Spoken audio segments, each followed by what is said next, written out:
Evangelho de Jesus, conforme escreveu Mateus, capítulo 14, verso 13, diz: E Jesus, ouvindo isto, retirou-se dali num barco para um lugar deserto, apartado, e, sabendo o povo, seguiu a pé desde as cidades.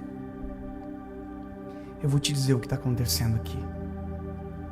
A Bíblia, ela começa, principalmente nos evangelhos, com a expectativa da chegada de Jesus. E o homem que anunciou Jesus no deserto era João Batista. João Batista, a voz que clama no deserto. Esse não era o único adjetivo dele, não. Ele era um amigo de Jesus. O primeiro contato que João Batista teve com Jesus foi ainda no ventre. A Bíblia vai dizer que Maria vai com Jesus na barriga, na casa de Isabel, que está esperando João Batista já com 6 meses de gestação. E a Bíblia diz que quando Maria saúda Isabel, o neném que está dentro do ventre de Isabel salta de alegria. Uau! Ali nasceu uma amizade, um amigo. João Batista é um amigo, é aquele que está na beira do rio dizendo: olha, eis que vem alguém após mim que é maior do que eu, cujo qual não tem o direito de atar as alparcas. Ou seja, ele sabe quem é, mas ele é um amigo de Jesus. E quando Jesus chega, a Bíblia diz que o céu se abre, uma pomba desce sobre, e João Batista é aquele que tem um privilégio de batizar Jesus. Porém acontece uma coisa: João Batista é perseguido e Herodes assassina ele. João Batista é morto, e a notícia da morte de João Batista chega para Jesus. E aí você para pensar o seguinte: Jesus é Jesus, é Deus, é homem, mas é Deus. A questão é como que Jesus reage a um impacto como esse. Como que você reage a um impacto de dor? Como que você reage a uma perda? Tem gente que não reage. Tem gente que não consegue reagir. Tem gente que não reagiu até hoje. Está cheio de gente que ainda não sepultou os seus mortos, que ainda não sepultou as suas perdas, que ainda está armazenando tudo no seu coração, que ainda está aqui sufocando, tirando as noites de sono, maltratando durante o dia, o tornando mal amado. A missão foi bloqueada porque as dores são maiores do que as perspectivas de viver, de ser feliz. O impacto dessa mensagem para Jesus é muito grande. E pela primeira vez na Bíblia, Jesus pede para ficar sozinho. Sabe o que é engraçado? Jesus pediu para que ninguém tivesse com ele pela primeira vez. Sabe o que Jesus queria fazer? Se resolver. Jesus queria sarar-se. Jesus queria sepultar a sua dor, porque havia multidões o esperando. Eu quero dizer para você que enquanto você não sepulta suas dores, há gente gemendo de dor, porque a expectativa de socorro virá através das suas mãos. Enquanto você não se sara, é impossível ser ferramenta de cura para alguém. É impossível estender as mãos para alguém, porque quem precisa de ajuda é você. Então permita-se ser sarado, permita-se ser curado, permita-se que essa dor desapareça. Não vai tirar a memória do seu coração, mas a dor precisa ser sepultada. E se precisar de um tempo de pausa, pare, mas pare de correr fingindo que está tudo bem. Pare de trabalhar fingindo que está tudo bem. Pare de agir que está tudo bem, como se tivesse tudo bem, porque não está. E se não está tudo bem, não adianta fingir, não adianta disfarçar, porque a nossa vida gera um reflexo daquilo que está sufocado dentro do nosso coração.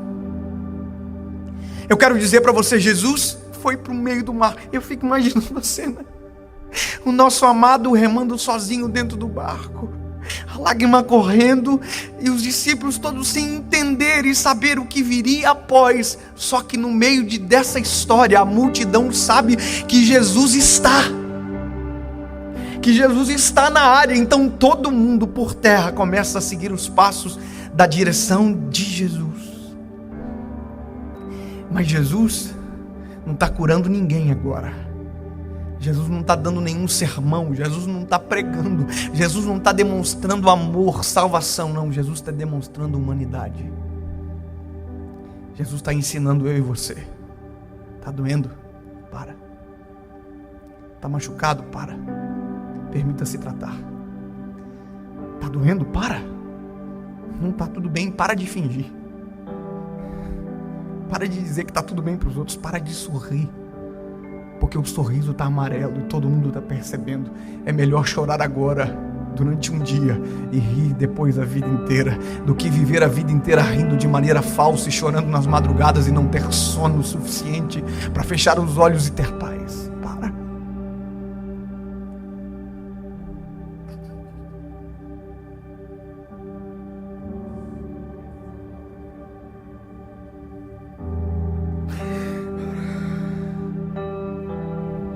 Algumas semanas atrás eu cheguei em casa e tinha um balão escrito New Baby's Coming. Um novo bebê está vindo.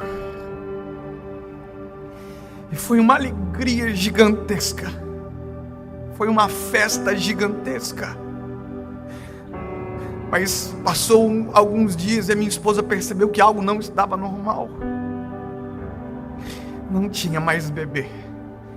Se tratava de uma gravidez ectópica, estava nas trompas e não progrediu. Eu tinha falado para todo mundo já. A gente estava feliz demais.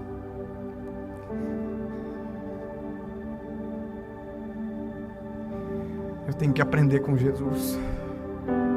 Eu preciso sepultar as minhas dores. Eu preciso sepultar as minhas dores. Eu vou te falar o porquê. Porque tem uma multidão me esperando do outro lado, esperando pão, alimento, cura, vinho. E se eu não estiver bem, se eu não tiver curado, é impossível eu vender algo que eu não acredito. É impossível falar algo que não é a minha realidade. Não dá para fingir a vida inteira. Vai chegar uma hora que a gente vai precisar estar recluso para resolver-se, senão a vida não segue. E eu me escondi. A minha esposa se escondeu e nós oramos juntos. E há alguns dias atrás eu recebi uma mensagem da minha esposa. Eu estava viajando e aquele balão que estava escrito New Baby's Coming, a minha esposa tirou o baby e ficou New is Coming, que significa o novo está vindo. Sabe o que é isso? Enquanto você não sepulta suas dores, não tem nada novo. É simplesmente as mesmas coisas, a mesma dor, a mesma ferida. Mas quando você sepulta a dor, o novo de Deus surge sobre você. Deixa eu dizer, vocês fazem parte do novo de Deus sobre a nossa história. Isso não apaga uma memória, mas me faz entender que se eu não sepulto lá, eu estaria morto aqui. Jesus foi para o meio do mar, ficou à parte, escondido. Se chorou, a gente não sabe, mas eu, porque conheço Jesus, eu creio que chorou. Chorou com Lázaro, quanto mais não chorou com João Batista. Mas Jesus tem uma missão. A missão dele era nós, era a gente. Tinha muito mais para fazer. Se ele não se resolve, a gente não estava resolvido hoje. A Bíblia diz que no versículo posterior, Jesus está voltando. Jesus está tão bem resolvido que a Bíblia diz que todo mundo que estava doente foi curado. Tem alguém feliz com isso que pode dar um pequeno glória a Deus, por gentileza? A Bíblia diz que Jesus está tão bem resolvido, Jesus está tão bem sarado, tão bem consigo mesmo, sabendo que a missão continua, que todo mundo que estava doente foi sarado. A manifestação dele se prolongou durante o dia e de repente sentiu-se falta de comida. Ele está tão bem resolvido que multiplicou pão e peixe e todo mundo comeu. E esse é chamado do milagre da multiplicação, aonde Jesus alimentou uma multidão. Ele pegou o pouco que alguém tinha e transformou em muito. Mas só aconteceu isso porque as dores ficaram no lugar certo, sepultadas no meio do mar. aonde ninguém viu, aonde ninguém soube o que aconteceu. Mas o resultado da praia me deixa saber, vai tudo bem.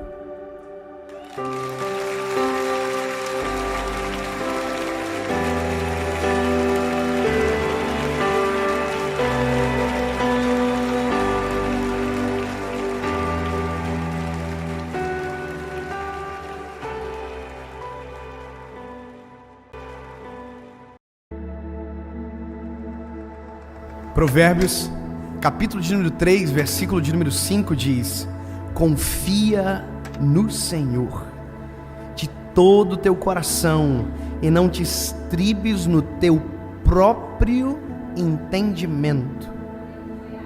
Reconhece-o em todos os teus caminhos e Ele endireitará as tuas veredas. Quando eu era menino, eu não tinha videogame.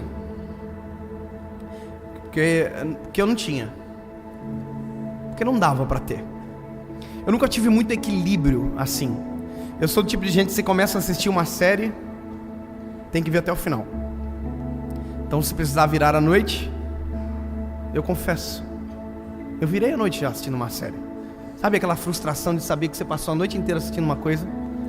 Você viu o sol nascer, você olhou o sol e você, oh my God, minha esposa vai me matar.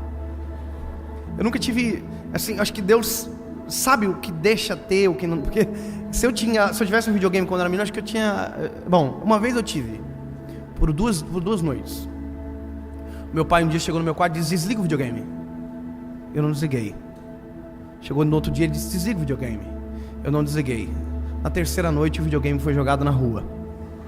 Verdade, meu pai pegou o videogame, desengatou da tomada, com televisão e tudo, foi puxando, jogou na sacada de casa. A única coisa que ele não sabia que era um Super Nintendo. E Super Nintendo é indestrutível. Só que uma coisa que eu esqueci é que o videogame não era meu. E eu tive que devolver o Nintendo quebrado, e durante anos eu sofri culpa por conta disso. Não porque eu queria, porque ele não deixava eu esquecer que eu tinha quebrado o videogame dele. Mas o problema é que a gente não solta o controle daquilo que a gente gosta. A gente... Sabe quando a mãe da gente chegava e dizia: deixa ele brincar também. A gente dizia: não, é minha vez, mãe. Porque a gente não consegue abrir mão daquilo que a gente pensa que domina. A gente não consegue abrir mão daquilo que a gente pensa que é dono. Assim como a nossa vida, que a gente pensa que é dona dela. Uma vez uma irmã veio aconselhar junto com seu esposo, e ela disse para mim: pastor, sabe qual é o meu problema? Eu não consigo soltar o controle. Eu fiquei pensando no que ela me falou, e eu vi que isso é a realidade de milhões, assim como às vezes é a minha realidade. A gente entrega o controle da vida para o Senhor e logo em seguida a gente diz: é minha vez, devolve. Deixou um minuto, não viu o resultado, não viu o efeito do que é deixar Deus controlar, e por isso pensou que sabe fazer melhor e tomou de volta. Tá cheio de gente que faz isso. Domingo à noite chora na igreja: ai Deus, o Senhor sabe o que é melhor para mim. E na segunda-feira disse: deixa eu controlar, porque eu que sei o que é melhor para mim. Me lembro quando eu era menino, o meu pai me deu um rádio da marca Osaka, uma marca muito conhecida, vende em camelódromos. E eu na época pensei que o meu ministério era cantar. Ai, que dó. Eu cantava um louvor só, folha seca. É uma folha seca caída no chão. Eu ia no cultinho na época das crianças, a professora falava: tem alguém que quer cantar hoje? Aí a professora falava: mais alguém? E eu... Sabe, meu pai comprou esse aparelho, e todo pobre quando ganha um presente a gente tira uma foto, né? Mesmo que nós sentamos na sala, eu tirei a foto, aquele radião assim. Fui ligar na tomada, não funcionou. Meu pai pegou o rádio, levou para trocar e nunca mais trouxe. Que triste. Sabe o que é engraçado? Eu não queria outro, eu queria aquele. Se meu pai trouxesse outro, não ia valer, porque eu queria aquele. Aquele para mim era o rádio. Sabe por que eu estou dizendo isso para você? Porque Deus é assim. Deus não quer o controle da vida de outra pessoa. Deus quer que você dê para Ele. Deus quer seu. Agora, olha a maldade que a gente faz. A gente entrega no dia. A gente dá aquilo que o Senhor mais deseja para mudar a nossa história, o controle. No dia após, a gente estraga tudo e diz: devolve, que é a minha vez. Por isso que eu amo essa palavra. Ele diz: confia no Senhor de todo o teu coração. Ele está dizendo o seguinte: entrega e confia. Confia no Senhor. Tem um texto, Salmos 37, diz: deleita-te no Senhor, confia nele e tudo Ele fará. Para pensar no ano que você acabou de viver. Quantas coisas deram errado porque você estava no controle? Quantas coisas fracassaram porque você estava no controle? Já conseguiu imaginar se o viés fosse ao contrário? Se Deus estivesse no controle? Se Deus estivesse verdadeiramente dirigindo, direcionando, quantas pedras você teria deixado de tropeçar, quantos buracos você teria deixado de cair? Mas como o tema da série é recomeçar, eu quero dizer: esquece. Mas agora está na hora de viver algo novo. Está na hora de deixar Deus verdadeiramente controlar. Sabe, Deus controla. E perca o controle. Esqueça, não se estribe no seu conhecimento. Sabe o que é isso? Estribar é apoiar. Esqueça, você não sabe de nada da vida. Com todo respeito, você é meio burro. Porque a gente só escolhe aquilo que faz dar mal, que dá errado no final. A gente é péssimo em escolher. A gente escolhe coisa que não é boa. Os nossos olhos são maus. O nosso coração não dá para confiar nele. Então, não se estribe no seu conhecimento. Entrega para o Senhor. Descansa nele. Aqui eu acho maravilhoso. Quando nós tomamos a decisão de dar, de entregar, Deus faz uma coisa que só Ele pode fazer. Ele endireita as nossas veredas. Eu vou te dizer o que é isso. Ele muda o lugar aonde você vai passar. Não ficou claro? Eu vou melhorar. Quando você entrega para o Senhor o teu caminho, sabe tudo, entrega, confia nele, sabendo que tudo Ele fará. A Bíblia vai dizer: Ele endireitará as tuas veredas. Se você estiver andando e Deus estiver no controle, o caminho que era torto,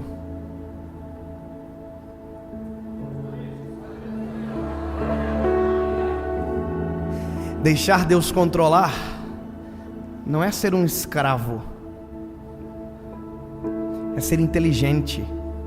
Sabe, quando a gente vive isso aqui, os nossos pés machucam menos, o suor escorre menos, o cansaço é menor, a fadiga é menor, sabe, o sofrimento é menor, porque Ele sabe o amanhã. Ele conhece o que virá depois de amanhã. Sabe o que você está vivendo como expectativa agora? O que você vai ver, o que você vai saber, sabe o que você vai experimentar? Ele já sabe. Você sabia que Deus já sabe o que eu estou vivendo hoje há anos e anos e anos, e antes de eu nascer já estava tudo preparado? O que a única coisa que Ele quer é que eu diga: pode pegar o controle. Você acredita em livre-arbítrio? Deixa eu dizer uma coisa engraçada. Eu sou pai. E eu parei um pouco de acreditar em livre-arbítrio assim. Não que não exista, só estou dizendo que eu estou assim, um pouco meio balançado. Sou pai, sabe? Eu digo pro meu filho assim: filho, você pode brincar lá, mas se eu fosse você, não brincava. Tá entendendo? Aí ele olha pra mim e diz assim: o que é que eu vou perder? Aí eu digo pra ele: não vou te contar. Sabe que isso é fictício, né? Que o João ainda não fala. Você sabe disso, né? Deus é a mesma coisa. Deus disse: quer andar sozinho? Você pode andar. A escolha é sua. Aí você vai: então eu quero. Aí Deus diz: só que se você estiver comigo. Tem coisa maravilhosa pra gente viver junto. Aí a gente diz, eu que escolhi. Ele seduziu você a escolher melhor. Sabe o que Deus está fazendo agora com você? Está dizendo, ei, escolha direito, menino. Mas Ele já escolheu. Já está tudo preparado, as coisas lindas da sua vida estão chegando.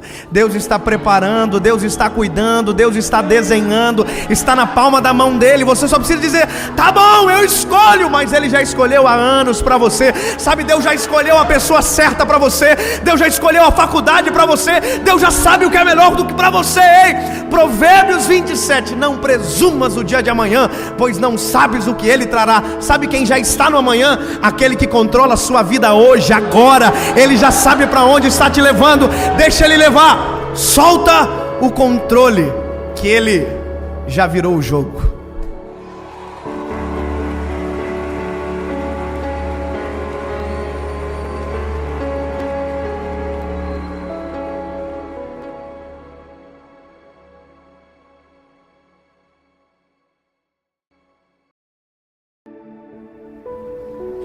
Provérbios de número 16, versículo de número 1 diz o seguinte: do homem são as preparações do coração, mas do Senhor a resposta da boca.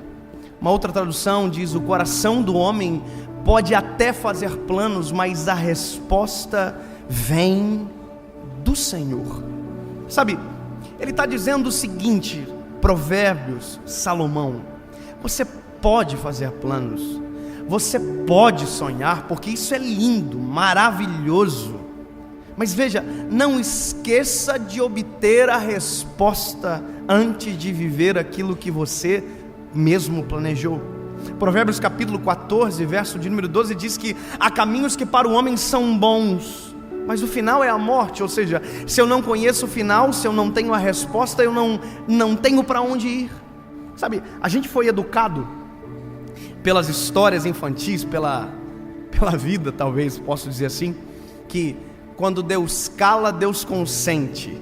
Quantos de nós já ouvimos isso? Eu me lembro que eu ouvi isso a Chiquinha falar a primeira vez. Quem cala, consente. Ou seja, se não tem resposta, ok, eu vou fazer o que eu quiser. E sabe, o silêncio não é resposta. Esquece. Resposta é sim e não. E ainda quando a gente é criança, quando a gente ouve sim, a gente diz por quê? E quando a gente ouve não, a gente também diz por quê. Então, se o sim desafia o porquê, se o não desafia o porquê, silêncio não é resposta.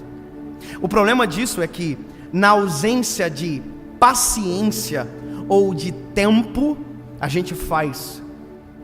Só que é interessante porque quando a gente faz algo sem ter uma missão clara, a gente não corre para o lugar certo. A gente não corre a nossa corrida. A gente não corre aquilo que de fato foi preparado para nós. A gente corre a corrida do outro. A gente corre a versão do outro, não aquilo que foi feito para nós. E o problema disso é que quando a gente começa a correr sem destino, a gente só corre para cansar, não para chegar. Aliás, a gente até pode chegar, mas não vamos chegar no nosso destino. A gente vai chegar no destino de outra pessoa. A gente vai chegar no endereço de outrem. E quando a gente chega no lugar que não foi feito para nós, a infelicidade é a certeza. Eu me lembro de uma história, uma história, talvez uma parábola dessas contadas de maneira contemporânea agora. Uma lebre passou correndo na frente de um cachorro que estava morrendo de fome. Esse cachorro começou a correr atrás da lebre, e correr, e a lebre corria, o cachorro corria. Sabe, chegou uma hora que um cachorro viu esse cachorro correndo atrás da lebre e começou a correr atrás da lebre junto com o segundo cachorro. E essa conta foi aumentando, mais um cachorro. Mas chegou uma hora que os últimos animais que corriam não viam mais atrás do que estavam correndo, só corriam porque viam os outros correrem. Só corriam, mas sem saber. Bom, se está todo mundo correndo para cá, eu vou correr também. E não sabia mais. E aconteceu o seguinte: de repente a lebre entrou num beco, correu para um lado, o cachorro que estava na frente não viu, continuou correndo. Chegou uma hora que ele cansou, o outro cansou todo mundo. E o cachorro da frente olhou para ele e disse: vocês estão indo para onde? Aí eu estava indo atrás de você. Mas por quê? Eu sei, mas a gente correu a tua corrida. Sabe o que é isso? Quando a gente corre porque alguém está correndo, a gente corre a corrida dos outros. E a pior coisa de correr aquilo que não foi feito para a gente é viver algo que Deus não expectou, não criou para nós. É viver de maneira, dissoluta.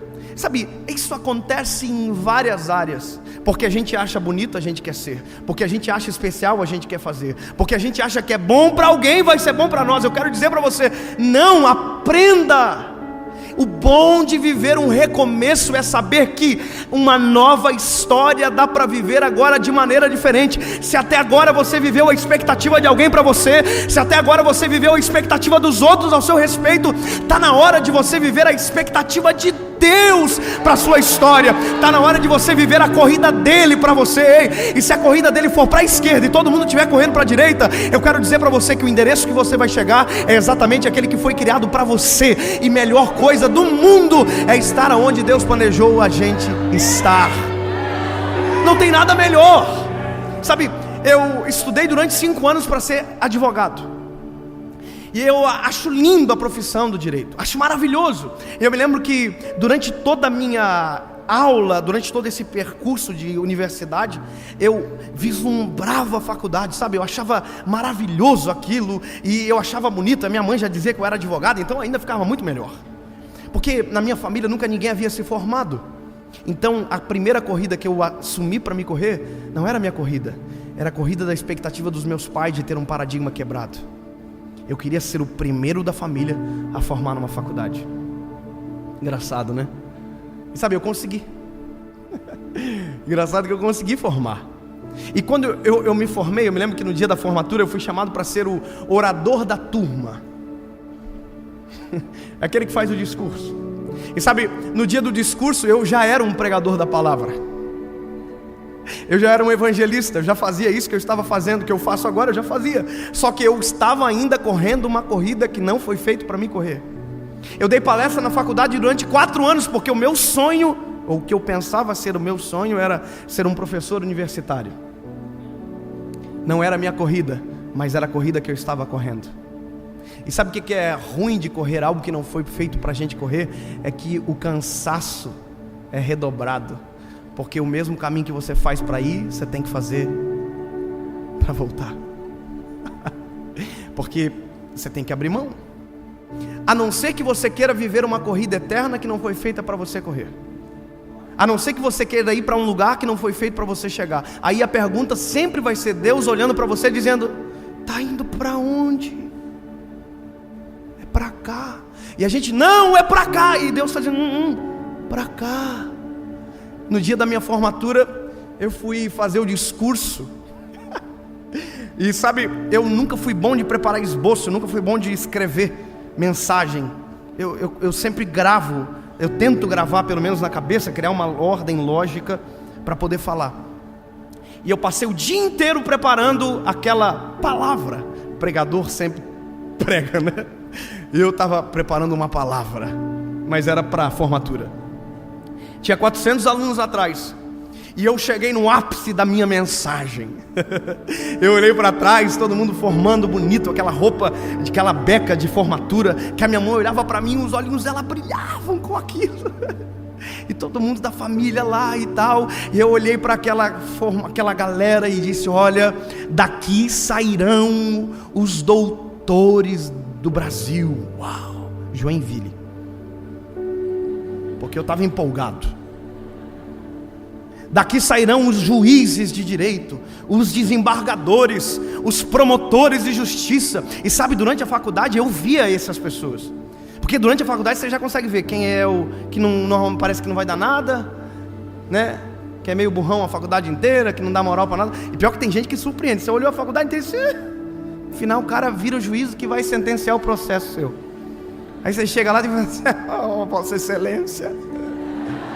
Vai saber, a vida dá voltas. Porque se a corrida é dele, o destino sempre será bom. E aí eu me lembro que eu olhando para eles, eu sabia, os concurseiros, aqueles que queriam ser os juízes, realmente os desembargadores. Teve gente que eu decepcionei, que eu pensei que assim não virou, mas eu me lembro que eu dizendo, e de repente o Espírito Santo falou no meu coração, eu dizendo: daqui sairão os juízes, os promotores, os desembargadores. E o Espírito Santo diz no meu coração: e daí sairá um pregador da minha palavra.